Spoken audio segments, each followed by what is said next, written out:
Partir dans le cadre de ses études à Disney aux États-Unis avec ses potes, profiter d'un cadre exceptionnel, entrer dans les coulisses d'une des plus grandes entreprises du monde, c'est possible, je l'ai fait et je vais vous raconter cette expérience.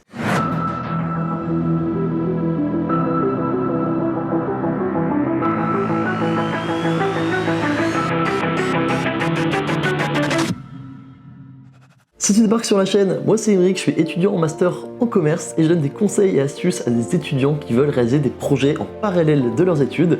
J'ai moi-même monté plusieurs entreprises et fait partie de plusieurs associations. Je partage aussi des retours d'expérience comme des stages ou des voyages. Si ça t'intéresse, n'hésite pas à t'abonner pour ne pas rater les prochaines vidéos. Alors le stage à Disney pour les internationaux, qu'est-ce que c'est et en quoi ça consiste? Disney a créé ce qu'on appelle le programme ICP, International College Programme, qui permet à des étudiants du monde entier d'aller venir travailler chez eux, du coup à Disney, aux États-Unis, à Orlando, et de rencontrer plein de nationalités différentes et d'y apporter une certaine richesse culturelle. Il y a vraiment pas mal de choix à Disney pour les postes. Par exemple, moi je travaillais en attraction, je travaillais dans un cinéma 3D avec des effets spéciaux. Et en fait, ce qui est cool à Disney, c'est que à chaque fois, il y a des rotations de postes. Ça veut dire qu'on fait 1 ou 2 heures la même chose, mais pas du tout toute la journée. Par exemple, si on travaille en attraction, comme moi je l'ai fait, on va par exemple pendant 1 heure être à l'entrée pour checker les tickets, faire entrer des gens, installer les gens dans le cinéma 3D, on va pouvoir trier les lunettes, ou encore, moi c'était l'une de mes parties préférées, on va pouvoir faire le petit pitch de début. Donc au début c'est assez impressionnant parce que dans mon attraction, qui s'appelait It's Tough to be a Bug dans le parc Animal Kingdom, c'était impressionnant parce que on devait apprendre son texte par cœur et avec le micro, il y avait 2 spots qui m'illuminaient devant 300-400 personnes pour le pitch du début, le tout sans notes, donc ça peut paraître un petit peu impressionnant, mais c'est trop cool, ça permet de se dépasser et c'était quand même une super expérience. Ensuite, dans les autres postes, on peut très bien travailler aussi en merchandising. Ça, c'est plus un taf de vendeur. On va être dans les petites boutiques Disney, on va conseiller les gens, on va faire le réassort. On va avoir aussi des postes dans la restauration. Alors ça, des retours que j'ai eus, c'est un petit peu le plus pénible, c'est un peu rush, on va dire. Mais là, c'est tout simplement préparer la nourriture, travailler dans un des restaurants de Disney. Le job Character Attendance, en fait, à chaque fois, il y a des petites mascottes qui se baladent dans le parc, comme par exemple un Mickey. Et en fait, le but de cette personne, ça va être de tout simplement assurer la sécurité justement de cette mascotte, qu'il n'y ait pas de débordement et que tout se passe pour le mieux. Puis après, il y a aussi des postes dans des parcs aquatiques, donc là, voilà, en tant que maître sauveteur. Il y en a vraiment, en fait, il y a un petit peu de tout. Disney, c'est tellement grand, donc forcément, regardez ce qui se propose en termes de job. Tu trouveras forcément ton bonheur parmi tous les postes proposés. Disney a un jargon propre à son univers. On ne dit pas employees mais cast member. On ne dit pas visiteurs du site pour les touristes qui viennent visiter, on dit des guests, ce sont vraiment nos invités. Disney veut vraiment instaurer ce côté friendly entre les visiteurs du parc et les cast members. Du coup, c'est vraiment toujours une relation entre cast member et guest. Fastpass, que vous connaissez sûrement, ça permet juste de passer plus rapidement à une attraction. Le name tag, c'est un petit encart qu'on met juste ici, avec son prénom et sa nationalité. Du coup, forcément, quand les gens voient France, Paris, ça fait toujours son petit effet. Les chiffres, ce sont les heures travaillées pendant une journée à Disney, qui peuvent être d'ailleurs échangeables. Magical Moment, c'est le fait de créer, de faire vivre un instant magique au client, du moment que ce soit inattendu et attentionné. Pour que le client, ou plutôt le guest, se sente l'objet d'attention particulière. Quels sont désormais les avantages et les inconvénients? Parce que forcément, il y en a. On va commencer par les inconvénients pour passer après sur une note positive. Alors déjà, c'est que tu vas postuler par ordre de préférence sur le job sur lequel tu veux te positionner et tu vas en reparler lors de ton entretien. Mais il se peut que tu aies un job qui soit un peu plus pénible. Je pense par exemple à ceux qui vont travailler en restauration. Il fait chaud, même quand on est responsable d'attraction, quand on est à l'entrée pour le ticket, on a le soleil d'Orlando qui tape à un bon 40 parfois. Donc voilà, c'est quand même un petit peu assez épuisant par moment. Les horaires sont parfois difficiles, vu que c'est un parc d'attractions, il y a quand même une préparation qui est avant, ça peut commencer assez tôt et ça peut finir assez tard. Donc voilà, moi ça m'est arrivé déjà de finir quand même bien tard, mais on l'accepte et puis c'est comme ça. Il y a des contraintes spécifiques à Disney, c'est qu'il faut toujours avoir le smile, mais parfois vraiment, c'est vraiment de là parfois à sourire en automatique, on a mis des petites crampes ici, ça c'est vraiment un must-have, on doit vraiment tout le temps sourire quoi qu'il arrive, sinon on se prend des remarques et des vrais coups de pression, ça veut dire que c'est pas sourire pour le fun, c'est obligatoire pour les cast members de sourire. À Disney, on doit avoir un look qui est quand même assez normé, mais parfois ça va quand même loin. Par exemple, on peut ne pas avoir de barbe de 2-3 jours, on peut pas avoir les cheveux trop longs.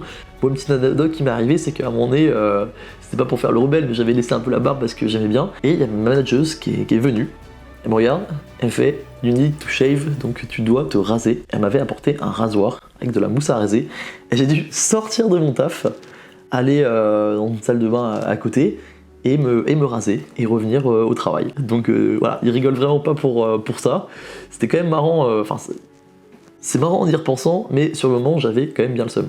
Et désormais les avantages, ils sont nombreux. Alors tout premièrement, c'est que le cadre est incroyable. On est quand même aux États-Unis, à Orlando, il fait super beau. Même pour les cast members, justement, moi j'étais avec des potes en coloc, on était en fait dans des résidences. C'est vraiment énorme. On est parti avec une centaine de personnes de mon école, réparties dans diverses résidences qui ont piscine, table de ping-pong, salle de sport. Donc il y a vraiment un cadre qui est incroyable. Ce que je disais, c'est que le job en soi, parfois il peut être un peu pénible, mais vu tous les avantages qu'on a à côté, c'est quand même assez ouf.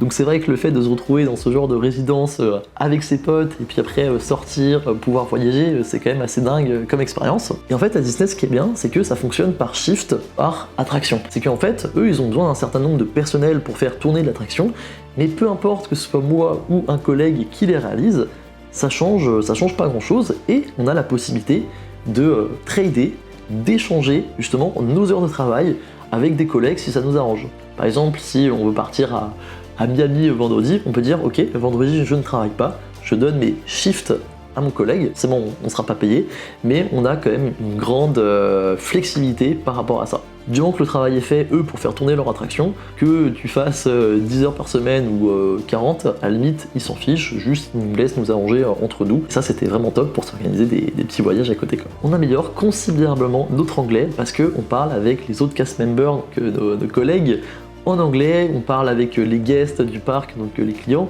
et ça c'est vraiment génial parce que en fait ça nous permet d'être dans l'action, d'être dans le concret, de taper des petites discussions. Et voilà, personnellement de mon côté, en y étant resté 2 mois, ça fait une belle progression au total. Et surtout, on fait des rencontres internationales parce que tous nos collègues, ils sont étrangers, et ça amène une diversité qui est quand même incroyable. C'est plutôt cool, ça permet d'en savoir plus sur leur pays, ça permet d'élargir entre guillemets notre connaissance culturelle.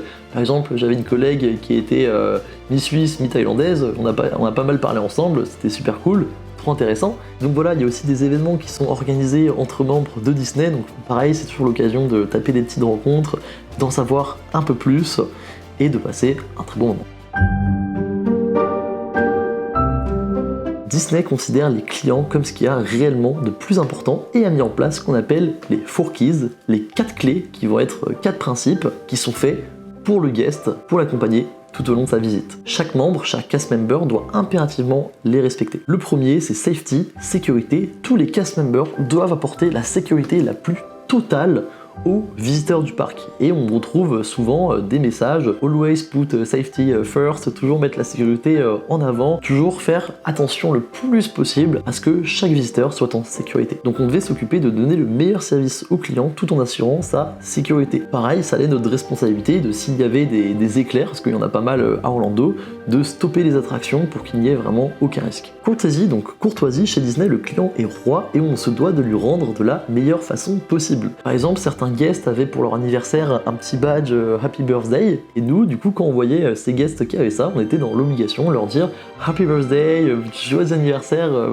en mode vraiment avoir le smile et qu'ils se sentent valorisés. Et aussi pareil, quand des guests nous demandaient des informations, on devait vraiment faire le maximum possible pour lui apporter cette information ou alors le rediriger vers un collègue qui sera à même de répondre. La troisième clé, c'est show, donc spectacle, et là, c'est là où on doit performer notre rôle. C'est là où on doit vraiment amener le guest dans l'univers Disney. Moi, par exemple, dans l'attraction où je travaille travaillait, il y avait un énorme arbre qui était synthétique, mais qui est quand même impressionnant. Et en fait, quand les guests me demandaient en quelle matière c'était, on devait vraiment rester dans l'univers. Et je disais non, c'est du vrai bois, enfin c'est un vrai arbre. Donc bien sûr, je le disais en anglais, mais voilà, il y a cette volonté vraiment de rester de A à Z dans l'univers Disney. Autre exemple frappant, c'est les gens qui font le job character attendance, donc qui s'occupent de la sécurité des mascottes qui vont avec eux. Et quand par exemple c'est la mascotte du chien, et ben justement, il y a eu des guests qui ont demandé est-ce que la personne n'a pas trop chaud parce que il faisait 40 degrés. Et en fait, la personne qui était à côté disait non. C'est un vrai chien, il n'a pas chaud. Donc vous voyez un petit peu le délire, c'est toujours resté dans cet univers-là, on est dans un univers magique et unique à Disney. Quatrième clé,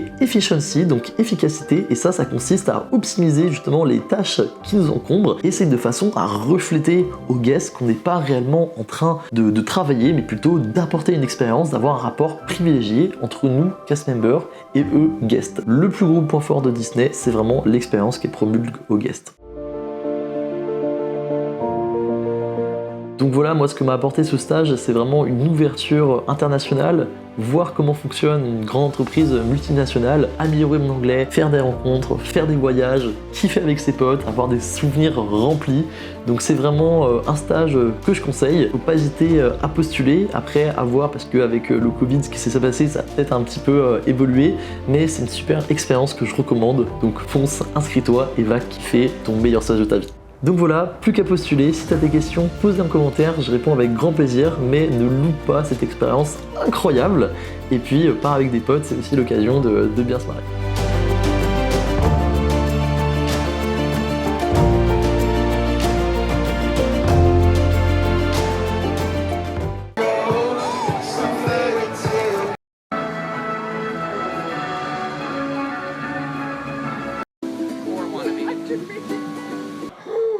Putain, on est dans une résidence. Laisse tomber. Mais regarde la place qu'il y a. C'est incroyable. Wow.